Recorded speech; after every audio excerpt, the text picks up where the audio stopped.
All right, good afternoon. We're going to go ahead and call the Senate Committee on Revenue and Economic Development to order. Mr. Secretary, please call the roll. Senator Cruz Crawford. Here. Senator Dunyate. Here. Senator Steinbeck. Senator Stone. Here. Chair Neal. Here. So we have a quorum. I would like to welcome the audience members that are here in Carson City. If you have your mobile device, please silence it.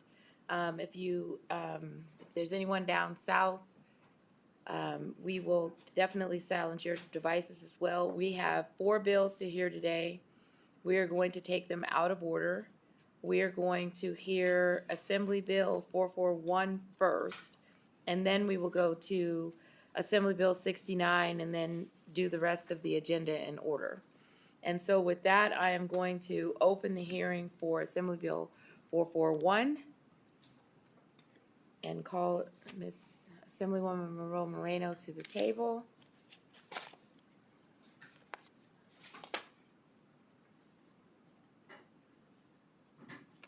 And you may begin when you're...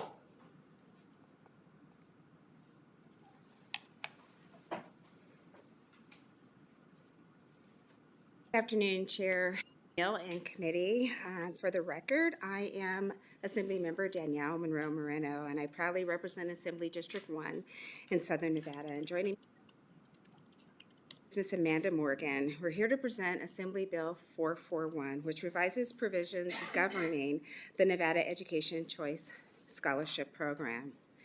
As the committee may be aware, I'm also the chair of the Ways and Means Committee, and in that role I had the pleasure of chairing the Interim Finance Committee meeting during the August 2023 meeting where it became very evident that this body needed to make some improvements to this program in a way that benefited the families that are currently utilizing it.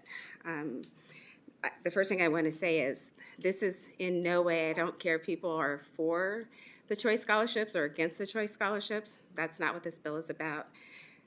We as a legislative body, long before I came here, made a promise to some families that this program would be available to them. And I feel we have a responsibility to honor that promise. But during that meeting, it was learned by the Interim Finance Committee that promises made to them weren't going to happen because some of the Nevada-based vendors that were at the meeting felt that they had been disenfranchised by an out-of-state company, and that became evident during that hearing, where one company that is based in another state took all of the tax credits, so the other vendors were not able to get those tax credits for the students that were in their program. And I made a commitment to those other vendors that were at that meeting that I would make sure that there was a bill to try to correct some of the problems that we have with the current system.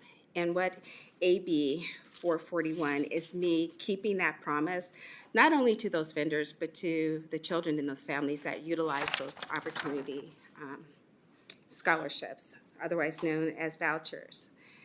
As amended, AB 441 simply addresses critical gaps in the administration of the Nevada Educational Choice Scholarship Program. This legislation seeks to, 1, make and ensure taxpayer-donated funds for which a tax credit has been provided are expended in a timely manner by scholarship organizations to benefit eligible students from lower-income households. And 2, requires the scholarship granting organizations applying for a tax credit for donations to provide to the Department of Taxation with the total number of pupils that are currently receiving scholarships that have applied for a scholarship for the upcoming school year, siblings of pupils that currently receive a scholarship that are also applying for a scholarship in the upcoming school year, and applying for a scholarship that don't fall into the categories of A or B. 3, it requires the Department of Taxation's approved donations to fund pupils based on the priorities of pupils listed above to the extent funds are available. And 4, requires scholarships granting organizations be Nevada-based organizations incorporated in the state of Nevada.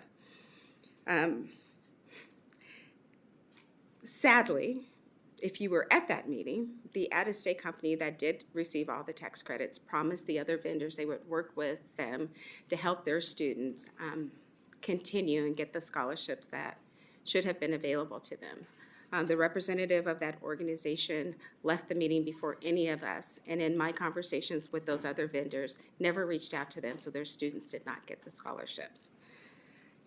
You have before you an additional amendment, and after our hearing last week, met with a stakeholder and an organization that provides scholarships, and they asked that we make one other amendment to the bill that would extend the date from 18 months to 24 months, the date of which an application for the tax credit that was approved be used. We found out also during that meeting that that same out-of-state company had a large reserve of money on hand. So by extending this date, if they're not going to utilize the funds in that 24-month period, and the reason it was extended to 24 months, 18 months put the vendors in the middle of a school year. This would take them to the end of a school year. If they don't utilize the funds as prescribed, then it would be returned to the Department of Taxation to be used for other families here in Nevada. For years, the program has relied on generous donations to support educational opportunities for Nevada students, and we believe that this is one of the fixes to make this a better program for Nevada's families, especially some of our low-income families that this program was designed in its original to help. And with your permission, Madam Chair, I'd like to turn the mic over to Ms. Morgan to provide a brief summary of the bill. Good afternoon, Chair and members of the committee. My name is Amanda Morgan. I'm the Executive Director of Educate Nevada Now. I'm going to briefly go through the sections of AB 441. Section 1, subsection 3 amends NRS 363A.139 to create a time period between May 1 and June 1 for scholarship organizations to submit applications to the Department of Taxation for approval of tax credits on donations made to their organization. It requires that these applications include the number of pupils who have applied for a grant for the upcoming school year from the scholarship granting organization that fall into the following three categories. First, those that have received a grant from the organization in the immediately preceding school year. Second, siblings of pupils that have received a grant from the organization in the immediately preceding school year. And three, any pupils that do not fall into the previous two categories. The scholarship organization must provide the department the total amount of money required to award a grant on behalf of all applicant pupils in each of the three categories mentioned above. Section 1, subsection 4 states that on or before July 1, the department shall notify each scholarship organization whether its applications were approved or denied. The total amount of credits requested, if the total amount of credits requested exceed the amount of credits available for that fiscal year, the department shall approve applications in the following order. First, in the amount necessary to each scholarship organization to support pupil applicants that received a grant in the immediately preceding school year, so that first category mentioned above. Second, to siblings of those pupils that received a grant in the immediately preceding school year. And third, to support pupils not in those other two categories. As the department approves applications in this priority, if funds are insufficient to cover all pupils in the category, the department shall approve applications such that credits are allocated on a pro rata or proportional basis according to the number of pupils in the category who applied for the grant. Section 1, subsection 10 requires the scholarship organization expend the donation for which a tax credit was received within 18 months, and that will be changed to 24 months via amendment, of the date in which the tax credit was approved by the department. The scholarship organization would be required to repay the amount of any unexpended tax credit to the department in an amount equal to the unused portion of the donation. Section 2 amends NRS 363B.119 in the same manner as Section 1, so the changes apply to both types of payroll taxes that are eligible for the tax credit. Section 2.5 amends NRS 388D.270 to require a scholarship organization be a domestic nonprofit corporation organized pursuant to Chapter 82 of the NRS, so essentially a Nevada-based organization. And that concludes my bill summary. Thank you, Madam Chair. Danielle Monroe Moreno for the record. By aligning the disbursement amount of donated funds with a strict timeline, AB 41 reinforces the integrity of the scholarship program and underscores Nevada's commitment to providing timely, effective educational support. This proactive measure will not only enhance program efficiency, but also reinforce public trust in the use of taxpayer-supported incentives for education. And I urge the support of this bill, and we're happy to answer any questions you may have.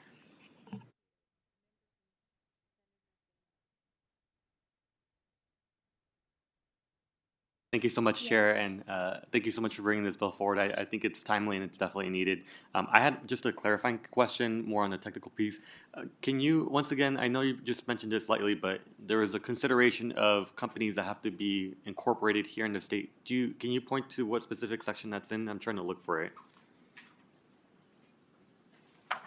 Let's see here. Amanda Morgan, for the record, it's section 2.5, so it's near the end of the bill.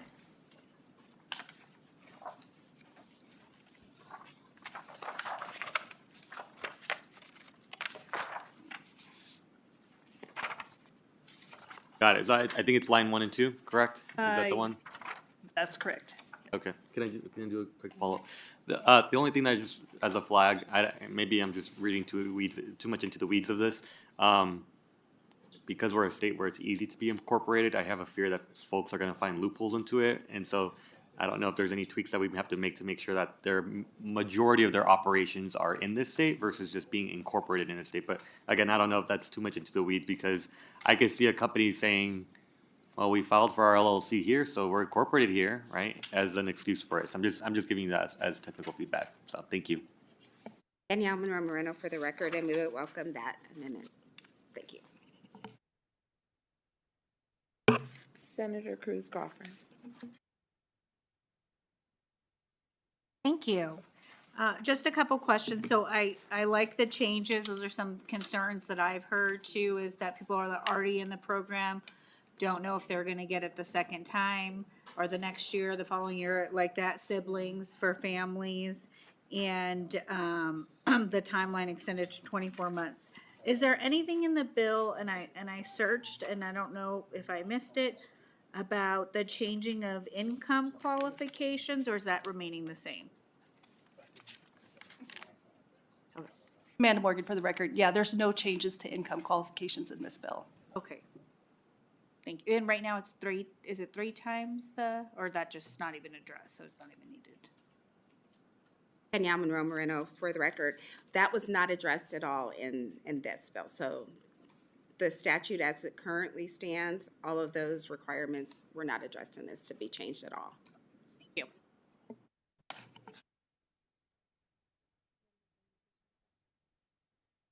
So I just have two. I mean, I remember the incident vividly.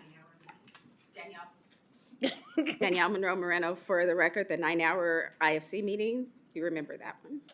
So, and correct me if I'm wrong, I remember that the out-of-state corporation also, I don't know if they use subsidiaries to then apply, or other that were under their tier, because they were able to, how were they were able to siphon it up, not just from themselves, because they were like first in time, and then, but they had several others apply, and I thought but it was all under the same organization. Amanda Morgan, for the record, from what I understand, and we can go back and check this and come back with a solid answer, I believe it was just them that took all $6.6 million first in line, and the other applications came minutes after. But because it was a first in time, first come, first served, they received all of it. But they do operate in several states, and so they do have that element. But yeah. Yeah. All right. Well, yeah, if you can check on that, or I'll just go back and rewatch and find that hearing. But, so I just have one more question. So how many pupils have received the grants from the program, have had their continuing grant funding canceled due to the current system where they're approving the tax credits on a rolling basis? Danielle Monroe Moreno for the record. Madam Chair, I must be honest with you, I did not research how many are currently receiving it and did not receive it. That might be a better question for the different organizations that were in line behind the out-of-state organization and their children weren't able to access the grants. Or we could go back to the press conferences that happened afterwards when they gave their numbers of how many of their students were. I should have researched it, but I did not, and I apologize. And so, and then just my final question on this, you don't perceive any out-of-state corporation, because now that you've put in that they must be a domestic and a 501c3, you don't perceive any out-of-state corporation coming in and challenging that rule? I'm Danielle Monroe Moreno, for the record. In my work in putting this piece of legislation together and the attorneys that helped me, that was not an item that we discussed or was brought up by the entities and stakeholders helping with this.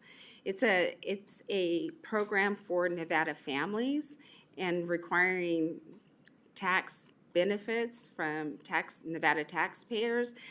I don't see that they would be in, but I'm not an attorney and don't play one on TV, so I'm not going to play one here at this table. But we could get a legal opinion on that.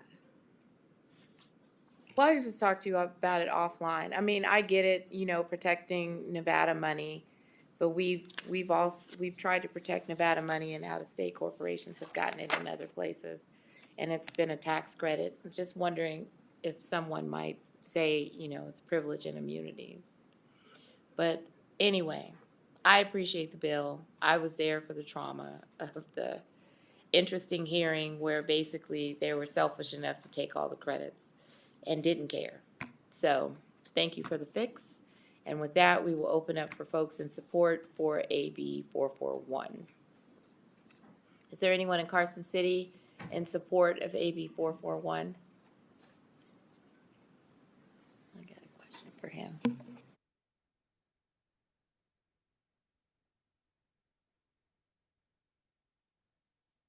Good afternoon, Chair Neal, Vice Chair Donyate, members of the committee. My name is Wesley Harper. I am the Director of Government Affairs for the City of North Las Vegas. We are in support of the bill. We think that this has a benefit to the residents of the City of North Las Vegas, and therefore we are in support. I have a question.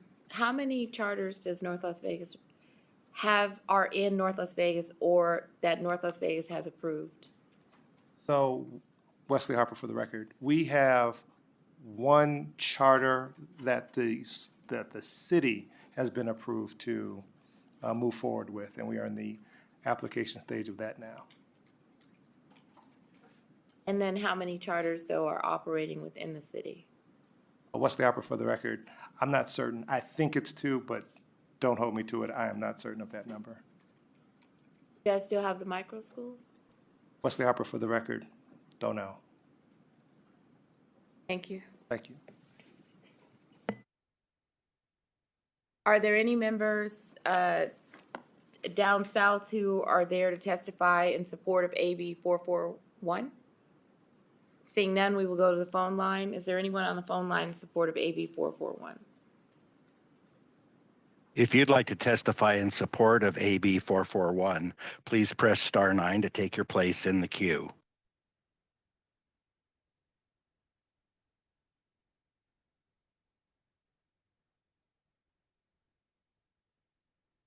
Thank you, Chair. There are no callers wishing to testify in support at this time. Thank you for that. Is there anyone here in Carson City in opposition to AB 441? Seeing none, is there anyone down? You are? Come on. My apologies. You know the process. State your name for the record. Madam Chair.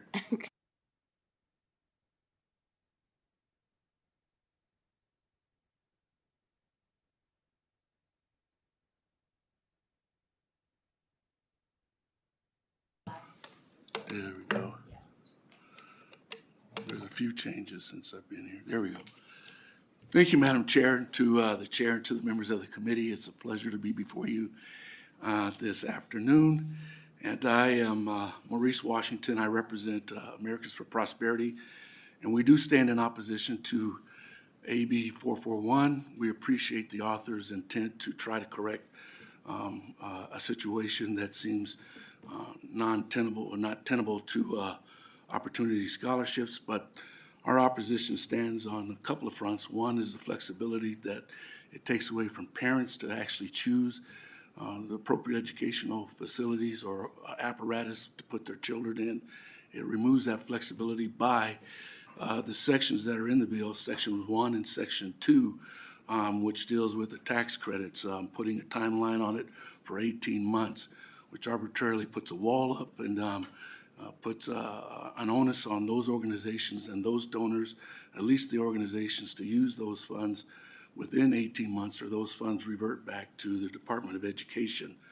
And the other fact is the fact that it prohibits the donors who would look at that and say, well, if they don't expend or use those tax credits within a certain period of time, we may forego our donations. The intent and the purpose of Opportunity Scholarships serves a significant purpose in our educational process. And I know you, as well as Madam Chair, as well as the members on your committee, and those of us that have been around these halls for some time, education has always been a primary premium issue with most of us. We want the best for our children. We want to make sure that they're educated well. We want them to be able to compete in this ongoing changing economic paralysis that we're looking at, not only locally, but nationally and as well as worldwide. And so parents need the opportunity to be able to have the means by which to make those selections. The Opportunity Scholarships give those parents the tools that they need to ensure that their children are getting the best education that they select. Unfortunately, or fortunately, however you want to look at it, those that have means, they make choices all the time regarding their children. They either put them in private education or they find some other selection or educational institutions to put them in. Those of us that may have meager means or find ourselves at the lower end of the socioeconomic status, these Opportunity Scholarships gives us that opportunity and the leverage to make sure that the dollars that we're expending in our taxes are used in a purpose that will benefit not only our families and our children, but future generations, to at least give them a door and a window to compete and to participate in. So I would stand as legislative liaison for AFP in opposition to this bill. I appreciate the Assemblywoman's intent, but we need to try to broaden it a little bit. I understand we want to keep parameters on it, but we don't want to forego the opportunities for organizations to come in and or donors and limiting the choices of those parents. So thank you for your time, and I appreciate your consideration. Thank you. All right, so is there anyone in opposition down south?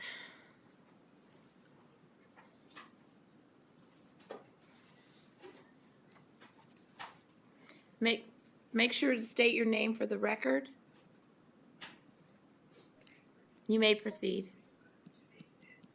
Chair and members of the committee, thank you for the opportunity to speak today. My name is Daniel Reyes, Daniel Reyes, for the record. And I'm here to urge you to vote against AB 441 because it puts unnecessary restrictions on the very program that changed my life, the Nevada Opportunity Scholarship. I know what it's like to fall behind in school and feel invisible. From 1st to 5th grade in public school, I struggled. No matter how hard I tried or how much tutoring I had, I couldn't keep up. The system wasn't built to support kids like me. My teachers focused on the students who were already excelling, and I was left behind. But my mom never gave up on me. She knew the problem wasn't me, it was the environment. That's when she found the Nevada Opportunity Scholarship. Because of it, I was able to attend Mountain View Christian School, and for the first time, I was seen, supported, and understood.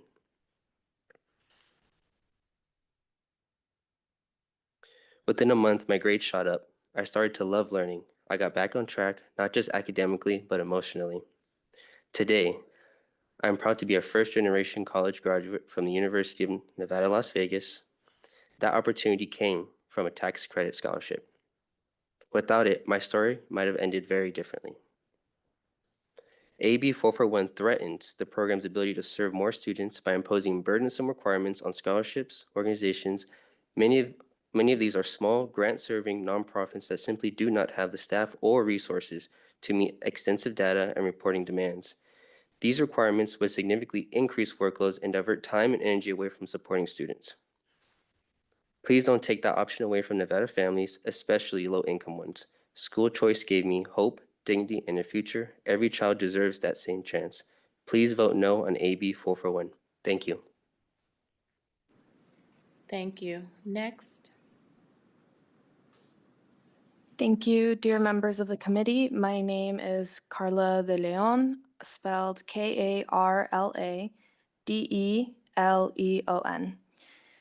And I'm here today to oppose AB 441 because it would hurt the students that desperately need a school that works for them. I am a beneficiary of the Opportunity Scholarship, and my parents worked tirelessly to give me any and every opportunity that I could have. Unfortunately, the school that I was zoned for just wasn't for me. The classes were too crowded, the teachers could not give any attention to one singular student, and I struggled a lot mentally, was not able to make friends, and just hated the environment that I was in. That's what pushed me to start begging my parents to at least look for another school in the area. But unfortunately, at the time, we didn't know about these scholarships. When my parents found out about them, they quickly signed me up, and my 5th grade year, I was able to go to a private Christian school, GV Christian, that truly helped me excel socially, academically, and all of the above. I was in a small classroom where teachers truly paid attention to my needs, and I participated in every sport offered, as well as maintaining a high GPA, and received an education that prepared me exceptionally for my future. All of these families are trying to make an effort to secure a better future for their children, and this legislation would only limit their options. AB 441 would impose unnecessary regulations on every organization that's already working hard to fundraise and make these scholarships possible. If any changes are made, it should only focus on simplifying and strengthening it for families, not burdening them. Additional regulations only make it hard for students like me to access opportunities like I did. Please do not make scholarships inaccessible for the exact group of people that truly need it.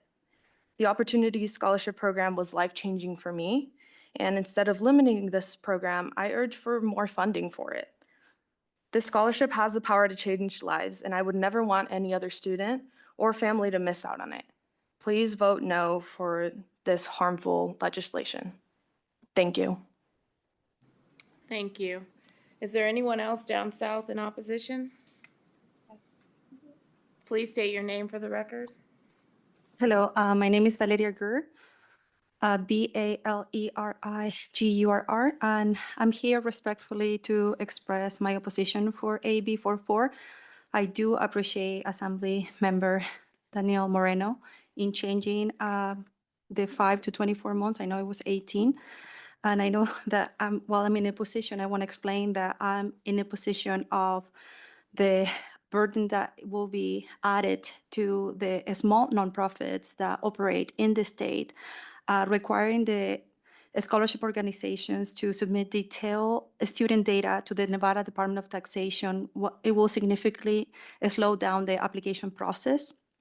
And the scholarships also asking them to accept scholarships prior to receiving funding, it will definitely make that requirement more difficult for them to operate efficiently in the state. Additionally, the Department of Education already collects this information from schools participating in the program. So I just think that it makes it more challenging for them to continue functioning and operating when often they have one staff person that works. So I think this will hurt the small SGOs or serving organization in the state that operate with very limited resources. So I echo what the students said, that we need more funding and less regulations. I am happy to work with anyone that will want to work with us. Thank you very much. Thank you. And next. Chair Neal, members of the Senate Committee, thank you so much for your time today. My name is Anahit Baghshetsan. For the record, that is ANAHIT BAGHSHETSYN, and I'm a research assistant at Nevada Policy. Today, Nevada Policy comes in opposition of Assembly Bill 441. While the bill aims to introduce some structure and accountability to the scholarship granting organizations, in the process, there are a couple of harmful things that happen that we would like to bring the attention to. First, the requirement that SGOs expand their funds only throughout the 24 months. While we appreciate the amendment and the extension of the timeline, the initial language of 18 months was what would have been perfect for a state that budgets annually. Nevada is a state that budgets biannually, so the analogous of those 18 months would be amending the timeline to be 30 months, with which would be completely fine. And I think that would allow the scholarship granting organizations to align their budget with the legislation and also plan accordingly for the upcoming school years. Secondly, it mandates that any unused funds return back to the Department of Taxation. However, they cannot be claimed by other scholarship granting organizations. So this interrupts the trust that the scholarship granting organization donors might have into the program, that their money is going to support education of students who need it, but at the end it might end up in the state general fund. So for these reasons, we feel like it might disincentivize businesses who are good willingly supporting the program. So please oppose this legislation, and let's focus on language that would actually strengthen the program. Thank you so much for your time. Thank you for your testimony. Is there anyone else down south in opposition? Seeing none, we will go to the phone lines. Is there anyone in opposition on the phone? If you would like to testify in opposition to AB 441, please press star 9 to take your place in the queue.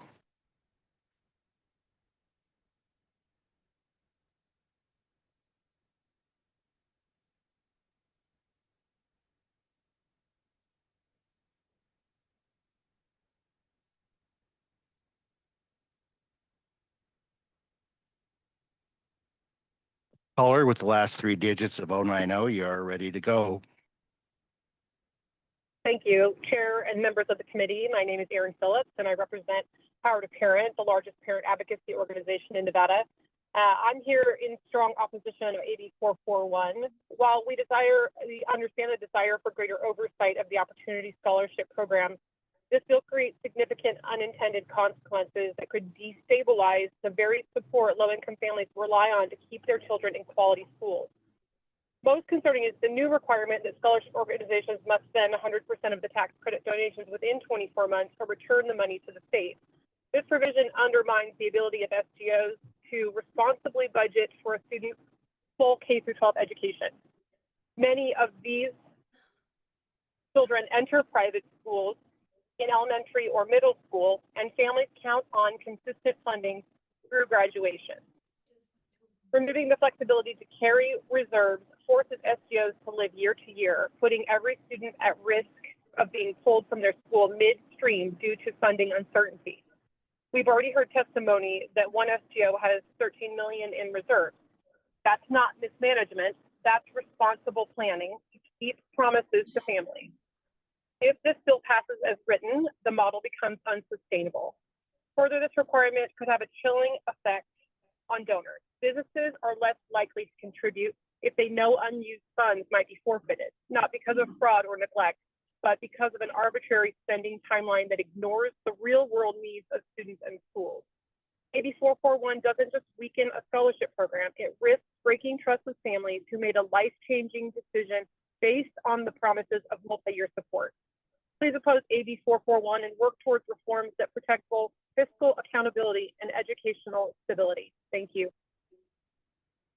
Thank you. Next caller.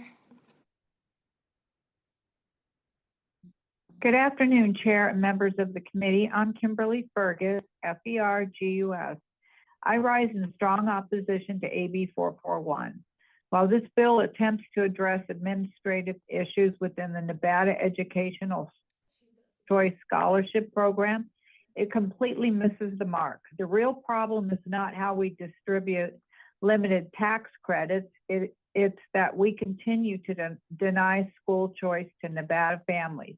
Nevada parents should have the right to choose the best educational path for their children without being dependent on arbitrary or inconsistent scholarship programs. Until we enact comprehensive school choice legislation that empowers all families, regardless of income, to access high-quality education through education savings accounts or vouchers, these piecemeal fixes do nothing but perpetuate inequality. AB 441 is a distraction from the real solution, genuine statewide school choice. Until that is achieved, you should not support AB 441 any further tinkering with the fundamentally flawed system. Thank you. Have a great day. Thank you. Next caller.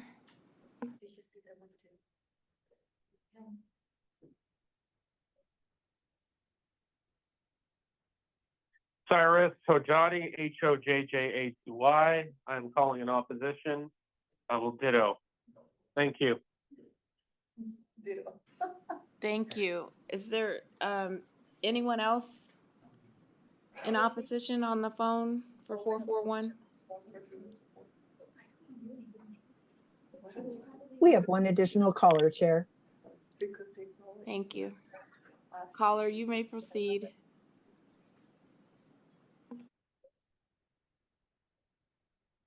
Chair and members of the committee, my name is Kim Dyson, Kimdyson. On behalf of AAA Scholarship Foundation, I want to thank you for this opportunity to testify in opposition to AB 441. First, this bill would prohibit approved scholarship granting organizations like AAA from maintaining restricted emergency scholarship reserves for longer than 18 or 24 months. Multiple studies by the Progressive Urban Institute have found that the low-income students who participate in these scholarship programs and who spend 4 or more years as scholarship students enroll into college at a higher rate than their non-scholarship peers by approximately 15%. Limiting SGOs from holding scholarship reserves for these students would undermine the Opportunity Scholarship Program's ability to assure this proven long-term academic success for the children of Nevada's hardest working families. Second, this bill would require SGOs to use private contributions to repay, quote unquote, tax credits to the state that may or may not have been awarded to or claimed by the taxpayer. The U.S. Supreme Court has settled the law that the donations that taxpayers make to SGOs to fund scholarships in return for tax credits are private contributions. They are not state funds. Tax credits the taxpayer may be awarded by the Department of Taxation is a separate, confidential transaction between those two parties. SGOs have no special knowledge of the amount of tax credits awarded to or claimed by the taxpayers, if any. Requiring the SGOs to repay tax credit is unreasonable, impracticable, and diverts resources away from our primary mission of providing educational opportunities to low-income students. Lastly, as amended, this bill requires SGOs to include student data with the submitted tax credit applications and requires the Department of Taxation to approve the tax credits based on that data. This misconstrues how the scholarships are funded and the nature of the tax credits that are awarded to taxpayers.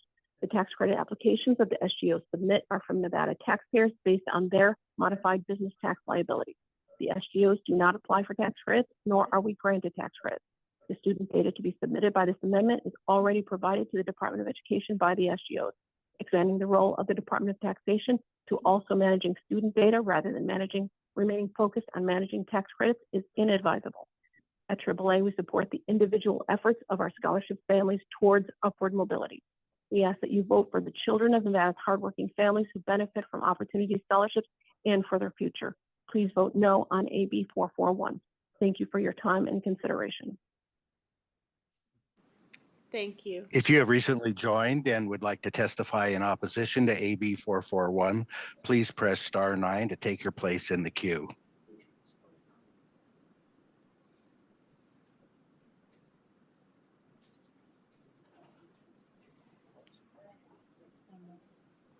Caller with the phone number ending in 633, please press *6 to unmute yourself.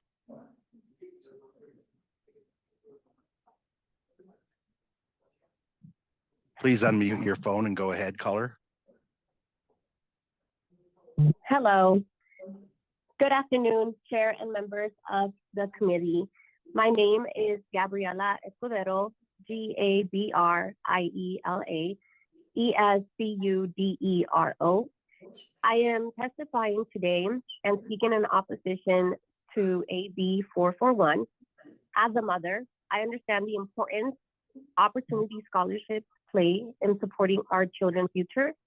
The last thing we need is more regulations that would overcomplicate a program that's already making a difference.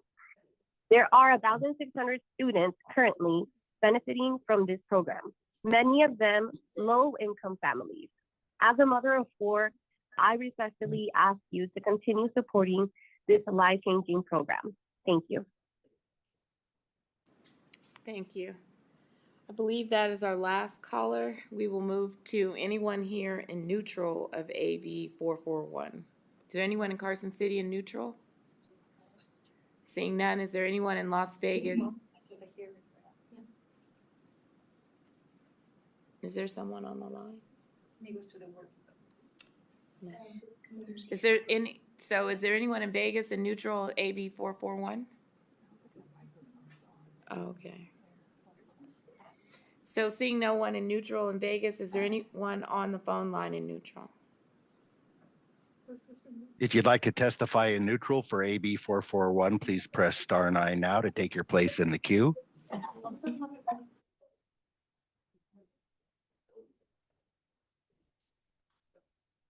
Thank you, Chair. The public line is open and working, and there are no callers wishing to testify in neutral at this time. Can someone down south do me a favor and turn off a mic that's at the front, at the dais? Are they off? Okay. All right, so we will call the sponsor up for any closing comments.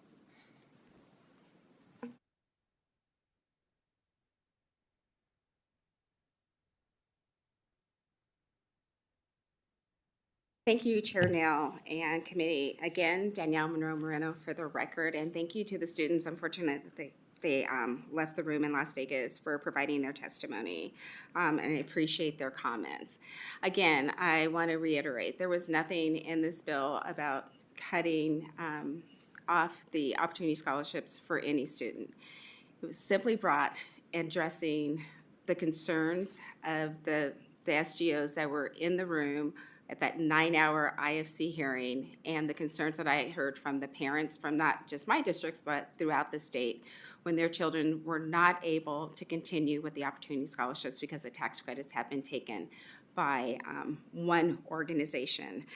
There was spoken by one of the people in opposition that the money would go back to the Department of Education, as in Section 1 of the bill. Department of Education is nowhere listed in the bill, so that was a misstatement. I did not remember the revenues in reserves that the one SGO had. I appreciate the caller or stating the dollar amount, $13 million in reserves, $13 million, while other SGOs got nothing for their students. I could only imagine how that money would have helped those smaller nonprofits that provide opportunity scholarships for Nevada students. That's why a time limit was put on that, so that money could be put to work to provide opportunity scholarships for the children that need it most in our communities. That's why the program was created. Thank you for the opportunity to present the bill today. I won't say anything else that I might regret. So thank you for the opportunity, and I urge you to support this bill, not for me, but for Nevada students. Thank you. Thank you for your testimony. So we will go ahead and close the hearing on AB 441 and open the hearing up for AB 69. So we will call the presenters to the table for AB 69.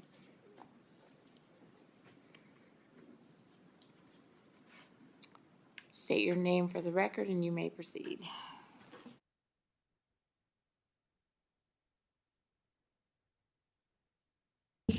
Chair Neal, members of the committee, I'm Mark Fiorentino, that's Fiorentino, with the firm Kempfer Crowe. We represent Nye County. First, Chair Neal, I want to thank you again for giving us the opportunity to hear this today as opposed to Tuesday. None of our team would have been available Tuesday, so we're very grateful for your flexibility. I will introduce the rest of the team.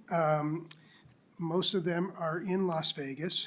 You have Sheriff Joseph McGill, County Manager Brett Wagner, the Chair of the Nye County Commission, Ron Boscovich, and Commissioner Ian Bain are all in Las Vegas. And Chief Lewis, who was heartbroken that he couldn't be here in person, as I understand, is actually on the phone line in case we have questions for him. He is traveling today to attend his son's graduation from medical school. So he did submit a letter in writing that kind of summarizes what he would have said. And I think given all the work you have left to do with your permission, Chair Neal, I'm going to go through the bill. I'll do the testimony, and everybody else will just kind of hang tight. If you have questions, we can bring them in. If not, we're going to try to make this as streamlined as we can. The bill is pretty simple, and I can just start there. There are only 2 sections to the bill. As you probably recall, in 2007, the legislature authorized the Nye County Commission to adopt an ordinance to impose a sales tax and dedicate the proceeds of that tax solely to the support of their first responders, police, and fire. When you adopted that legislation, it had an expiration date of 20 years, which is coming up. The bill does nothing more than remove the expiration date to allow the tax revenue to become permanent. It is critical importance to Nye County, and I'll start by highlighting, I'm not going to go through this exhibit entirely, but it's on Nellis and you have it. It's available to the public. It's a summary of the revenue over the years and some of the expenditures over the years for the use of this sales tax. I want to apologize. I think when I briefed some of you privately, I indicated that it generated about $1 million a year. It actually is closer to $5 million a year in revenue for Nye County, all of which, again, is dedicated specifically for police and fire. That's a significant amount of money for Nye County. It's about 5% of their total budget. The money is used for everything ranging from salaries and benefits to the first responders and their support teams, to equipment, to training, to recruitment, to things like communications infrastructure. Really, every aspect of the county's ability to respond to emergencies is funded by this sales tax revenue. So Chief Lewis's letter, which I'm sure you have read, I won't go through it again except just to highlight a few things. He highlights both what in the past the money has been used for. It says a lot of what I just told you. I will highlight a couple of things, like, for example, and I'm experiencing this in my own town back home, so I can understand it at a level that I can truly appreciate. So they had to use, or have used, some of this money, for example, to upgrade their communication systems, because there's parts of Nye County, and in particular buildings, that they couldn't communicate with each other or communicate with dispatch. So part of the money that was generated through the sales tax was used to upgrade that system and to continue to maintain that system going forward. You'll also see that they use the money for capital, fire engines, police cars, all of those kinds of things. Probably more importantly in the chief's memo is what would be at risk if they lost the tax revenue. You can see that they are anticipating, if they did not have this revenue, you'd probably lose, he says 12 here, but in the assembly he testified it was 18 different firefighters and EMS that would be lost only on the fire side. And of course, again, some of the things I already talked about, they would lose some of their ability to provide equipment and turnout gear and those kind of things. The numbers are very similar for the police side and the sheriff's services that they provide. The sheriff, I think, testified in the assembly, I don't think, I watched it this morning, that he would lose about 15 or so employees if they lost this tax revenue, in addition to the different equipment and other maintenance things that they do with the money. So it's pretty straightforward. It's a pretty critical issue for Nye County. As I recall, there was no opposition in the assembly. So we're ready to answer your questions. Members, any questions on AB 69?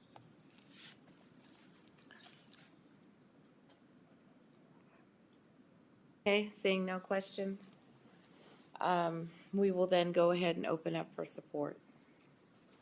AB 69. Anyone here in Carson City?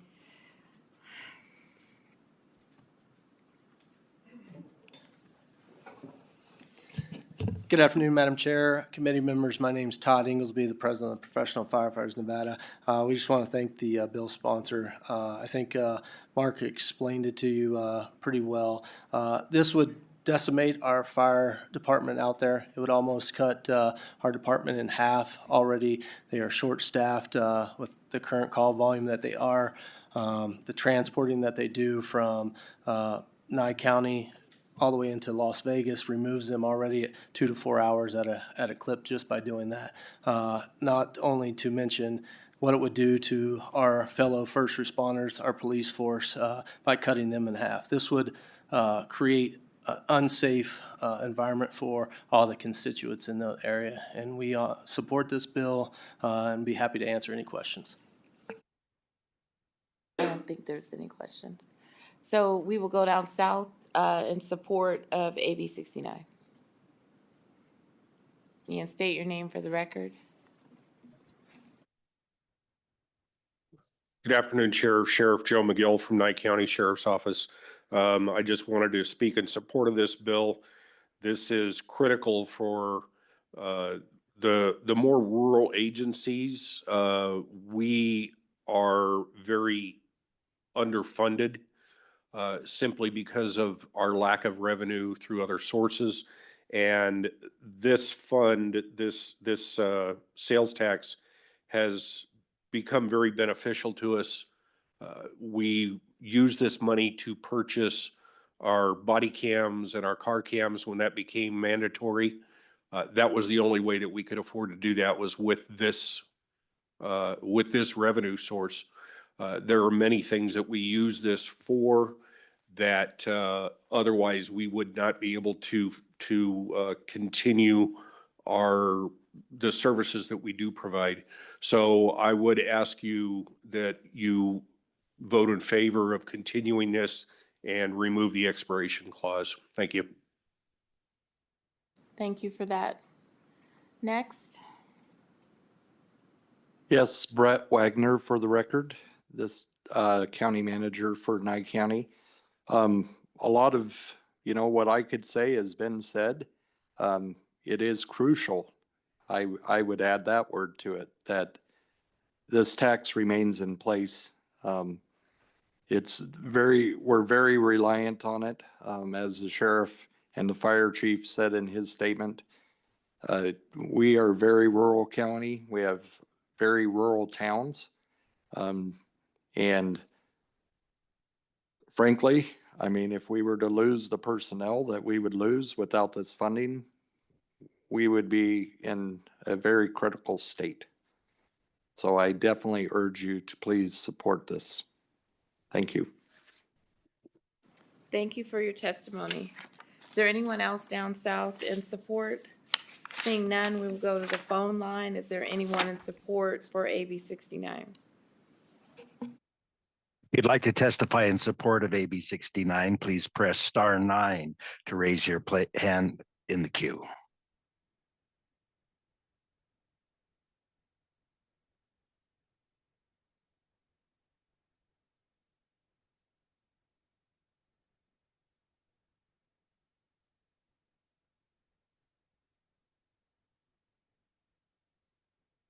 Hi, this is Scott Lewis, Fire Chief. Thank you for the opportunity to talk to you from the airport. And I wanted to say I'm an absolute supporter of this sales tax and the use tax, because this has been an absolute public safety game changer for rural Nye County. Not only does it help support the career staff that is mentioned in my document that I forwarded, but also it is the only source of revenue for increasing the performance and the opportunities for our volunteer systems throughout the county to provide service to their communities. It gives us the ability to help our other neighbors in rural Clark County, the BLM, the U.S. Forest. It gives us the ability to acquire things that allow state infrastructure to keep running. As I mentioned in my first testimony, in front of the assembly is the lithium-ion battery fire on Highway 95. It gave us the ability to extinguish that fire in a short fashion. Instead of having to reopen that highway in days, we were able to open it within hours with very little damage done to the roadway. These are the types of things that we're able to do. And most importantly, it allows us to maintain our staffing levels with no reductions. So as everyone else has stated, I implore you, please continue this process. And I thank you for your support and the opportunity to speak with you today. Thank you for your testimony. Is there anyone else on the line for support in AB 69?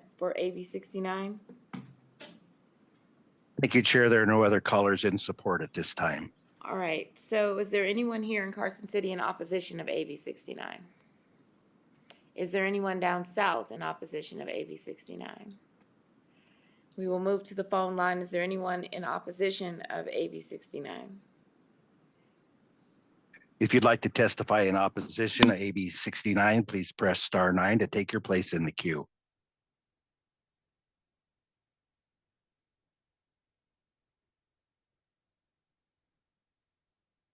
There are no callers wishing to testify in opposition at this time. Okay, thank you. Is there anyone here in Carson City in neutral for AB 69? Is there anyone down south in neutral for AB 69? Is there anyone on the phone line in neutral for AB 69? If you'd like to testify in neutral for AB 69, please press *9 now to take your place in the queue.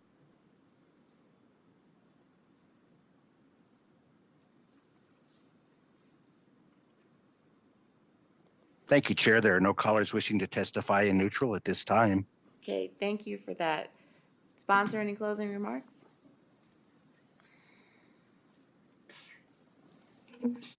No, I just wanted to say thank you again for both hearing the bill and for giving us the courtesy of doing it today. Very, very grateful.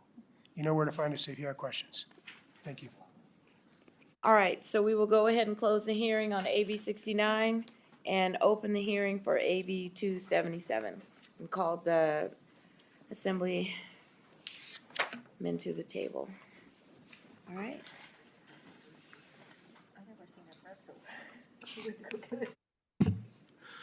Good afternoon, Chair Neal and members of the committee.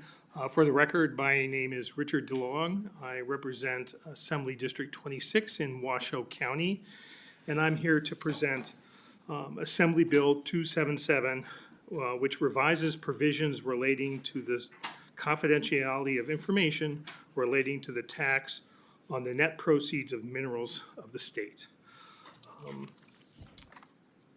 In NRS 360.255, the Department of Taxation considers the tax information it collects as confidential. However, in subpart 2, it lists 14 exemptions from that confidentiality requirement so that those data can be made public. This bill proposes to add a 15th, which would make the data it collects on the net proceeds of mineral available to the public. The reason for this bill is that under state law, the legislatures require the Division of Minerals to publish on an annual basis a report on mineral production in the state. And that includes the net proceeds of data, information that's collected by the Department of Taxation is necessary for the preparation of that report. Tax has relatively recently made a determination that that information is subject to the confidentiality requirements under NRS 360. And so in order to be able to publish those reports, the request is to make that information public. That's it for the bill. It's very straightforward. I won't call it simple, but it's straightforward. I'm open for any questions. The administrator of the Division of Minerals, as well as a representative of the Department of Tax, are here in case there are any specific questions for them. Members, any questions on Senator Stone? Thank you, Assemblyman DeLong, for the presentation. This data has been reported for decades, hasn't it? And just most recently, it's not been reported. What was the change with the Department of Taxation? Assemblyman Rich DeLong for the record. Thank you very much for the question. My understanding is that they made a determination that it didn't fall under one of the existing exemptions. But I think that if you want a very specific answer, we would need to have tax come up and answer that question. Like Department of Tax to answer? Are they here?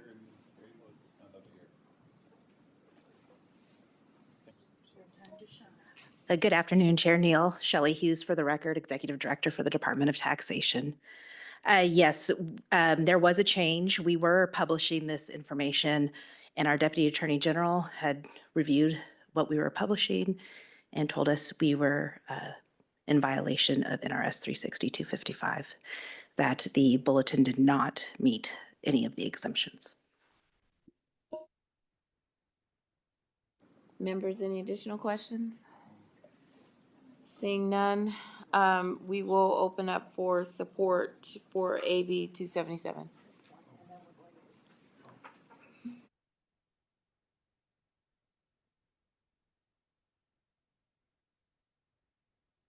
Good afternoon, Chair and members of the committee. My name is Nikki Bailey Lundahl. I'm the Vice President of the Nevada Mining Association. We're in full support of this bill. The report's been published, we believe, since the 60s, and we'd like to see it available again. Thank you. Thank you, Chair and members of the committee. Dave Daslich with McDonald Carano here today representing the Nevada Mineral Exploration Coalition. We'll just offer a quick ditto to our friends from the Mining Association. Good afternoon, Chair Neal, members of the committee. For the record, my name is Nick Schneider, Director of Government Affairs for the Vegas Chamber. For the sake of simplicity, ditto as well. Thank you so much. Good afternoon, Chair. Administrator Rob Galleri for the record, G-H-I-G-L-I-E-R-I. The Division of Minerals, like Assemblymember DeLong mentioned, has been reporting on mineral production within the state. We have a great relationship with taxation, so it came to a surprise to us a couple years ago when we were told that was no longer going to be published. We are still able to work with them to get these published, but however, when the public or media inquiries on where is your background, where does the data come from, we can't provide them that data. And we do not feel like that is a transparent and clear way to support and showcase a really unique tax that is done like nowhere else in the U.S. So we support this bill, and the Governor's Office has given me authority to support this bill in testimony. Thank you. Thank you. So is there anyone down south in support for AB 277? Seeing none, we'll go to the phone lines. Is there anyone in support for AB 277? If you'd like to testify in support of AB 277, please press *9 to take your place in the queue.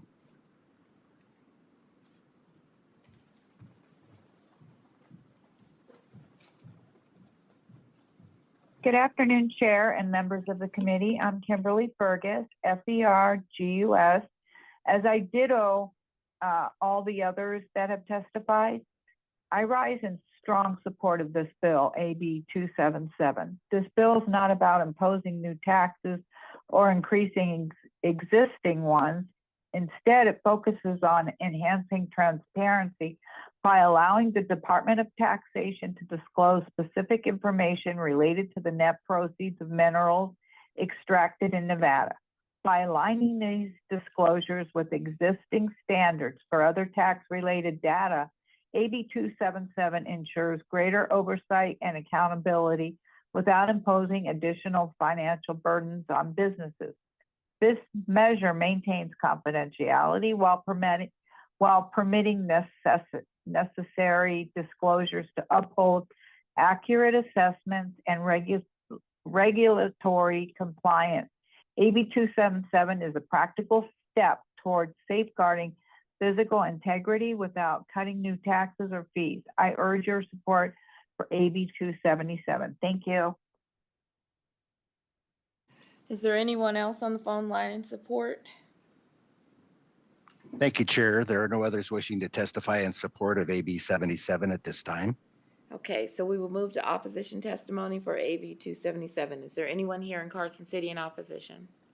Seeing none, is there anyone in Vegas in opposition? Oh, you're in opposition? Oh. You're in, oh, okay. Is there anyone on the phone line in opposition to AB 277?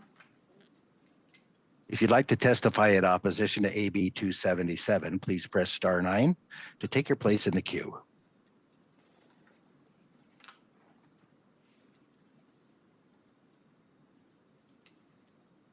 We have no callers wishing to testify in opposition at this time.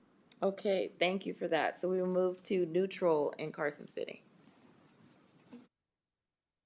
Good afternoon, Chair Neal and committee members. For the record, Becky Dutro, DUTRO with Nevada Taxpayers Association. Although the association has not taken an official position on this bill, we would like to recognize that this bill was written to align with the guiding principles that should be used when evaluating good tax policy. The disclosure of the information reports already in existence aligns with the guiding principle of transparency and visibility, allowing taxpayers to easily determine how and when a tax is imposed and paid. We thank the bill sponsors for bringing this matter forward, as well as this committee for your time and consideration. Thank you for that. Is there anyone else in neutral?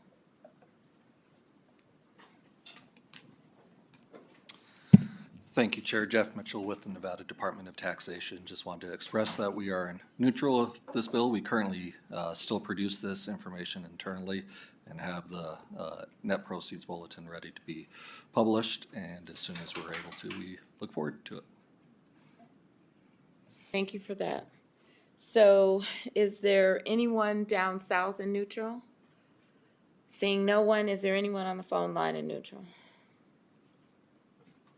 If you would like to testify in neutral for AB 277, please press star 9 to take your place in the queue.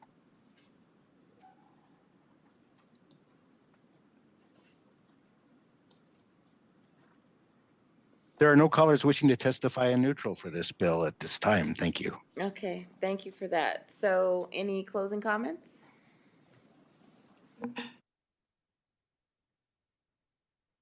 Assemblymember Rich DeLong for the record.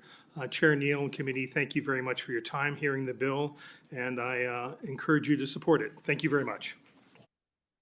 So we will close the hearing on AB 277 and open up the hearing for AB 377.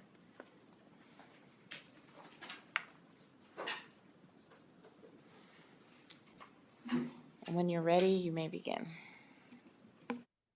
Thank you, Chair and members of the committee. I appreciate all the bills you're hearing because these are all the bills that we sent to you, but don't blame me, I might not have voted yes on all of them. So my name's Danielle Gallant. I am the Assemblywoman for District 23, one of the third largest districts in Clark County. And so for my Clark County folks, which all of you are, I'm sure you guys remember a couple years ago when there was a little snafu with the property taxes, and all of these owner-occupied properties ended up getting just defaulted up to that 8%. And I got a lot of angry phone calls saying, what is this? What happened? I was getting accosted at the gym when I was running the first time about this. And so I made a promise that I would try to address this.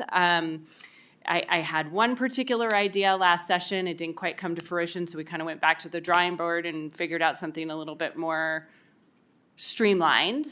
So this is what we came up with. Essentially, right now, what happens is that when you close on a property, the assessors will send out a postcard or a letter saying, hey, is this owner occupied or is this going to be a rental? Now, for those of us that are aware of the process, we return that postcard or that letter, but there's a lot of constituents that have no idea because, one, they're not in the industry and they're not here. Maybe this is the first time they've purchased a house in Nevada and they've never even heard of these trifurcated property taxes. So as a real estate agent, I was taking a look at what our internal process is, and when we initially put in an offer, there's actually a checkbox on the purchase agreement that says like whether it's going to be owner occupied or if it's going to be a rental. And that signals to title as well as the lender what's going to be the purpose of the property, because there are different factors that that are involved with purchasing a house for various reasons.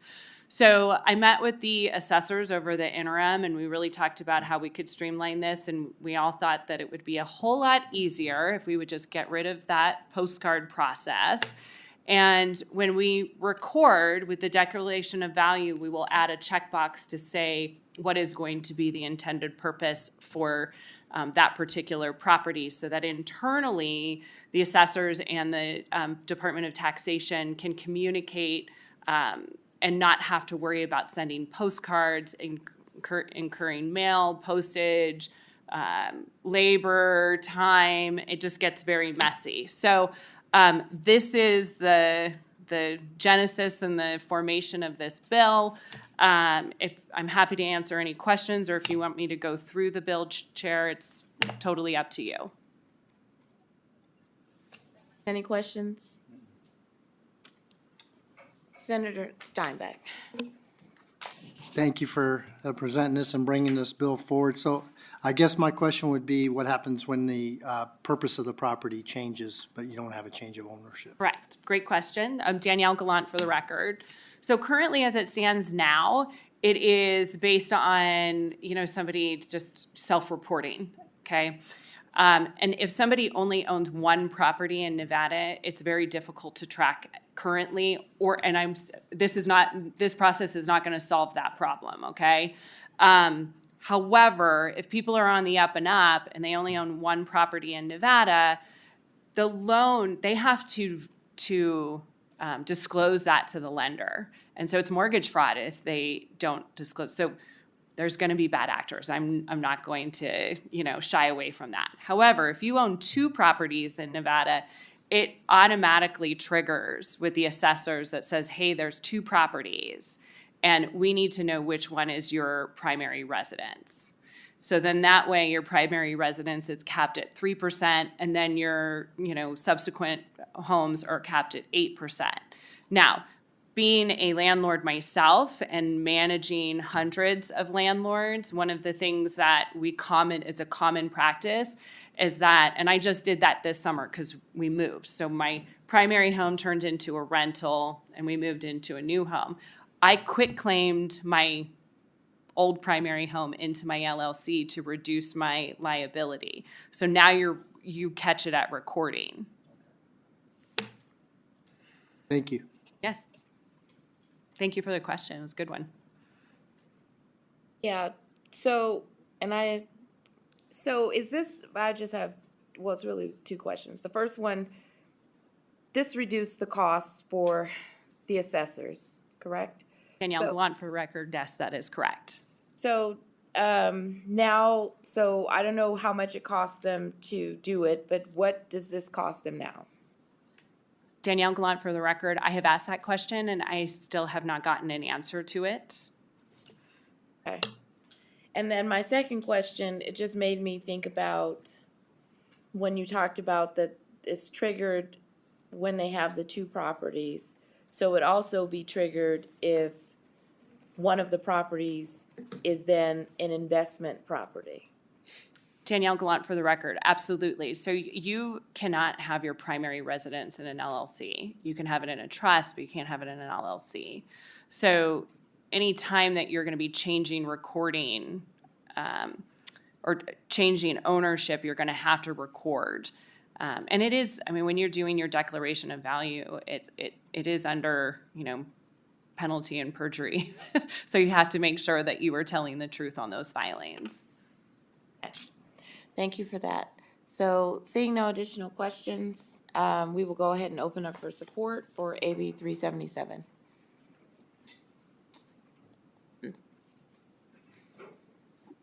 Go ahead.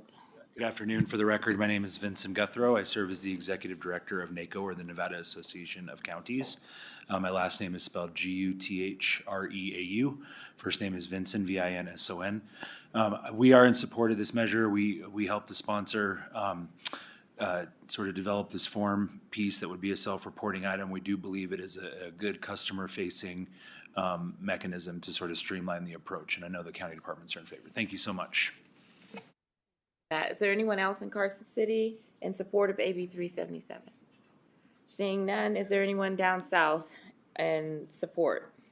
Seeing none, we will go to the phone line. Is there anyone in support on the phone line?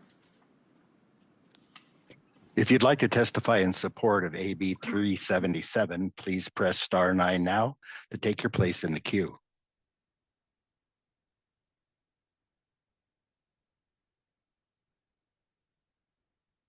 Thank you, Chair. There are no callers wishing to testify in support at this time. Thank you for that. Is there anyone here in opposition of AB 377 in Carson City? Seeing none, is there anyone in opposition down south? Seeing none, is there anyone on the phone line in opposition? If you'd like to testify in opposition to AB 377, please press star 9 to take your place in the queue.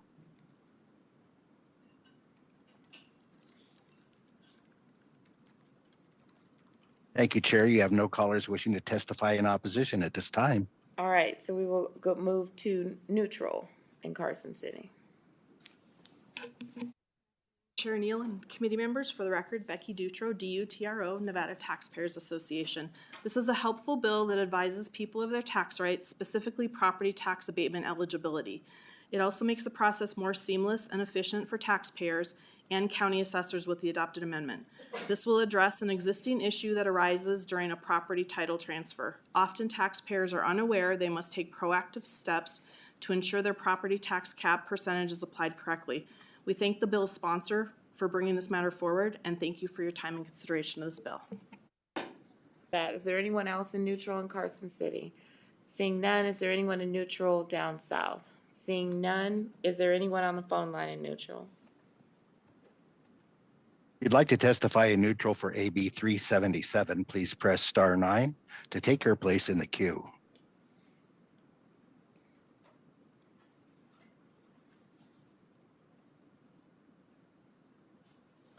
You have no callers wishing to testify in neutral at this time.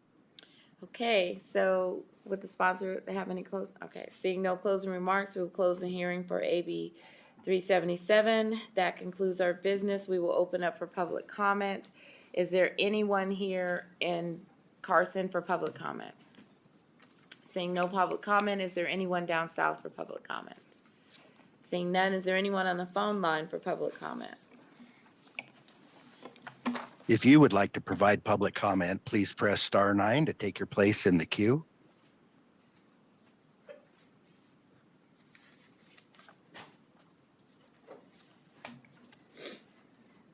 Thank you, Chair. There are no callers wishing to provide public comment at this time. All right, so that concludes our meeting, and we will adjourn Senate Revenue and see you guys next Tuesday.